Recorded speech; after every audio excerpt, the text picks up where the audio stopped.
Following reports that the first Russian T-90M battle tanks had been deployed to Ukraine in the final week of April, the first footage emerged on May 4 showing that at least one of the vehicles had been left inoperational after engaging in combat in the theater.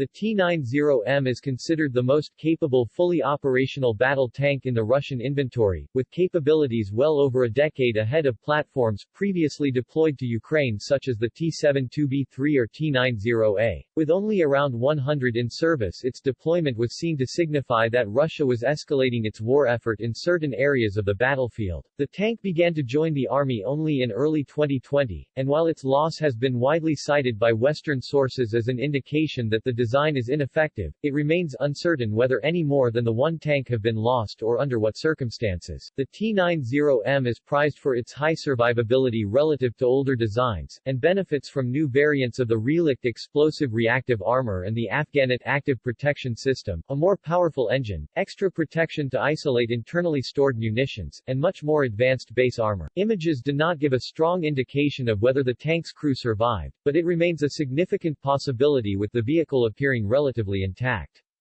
The Russian army reportedly intends to eventually field around 600 T-90M tanks, upgrading 400 older T-90s to this standard while building up to 200 more.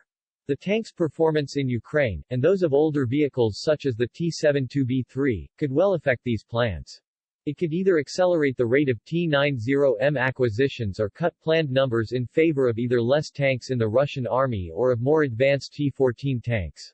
While the T-90M is a descendant of the T-64 design from the 1960s, albeit very heavily evolved and improved, the T-14 is not based on from any prior production tank and represents a clean sheet design, albeit one far more costly than the T-90.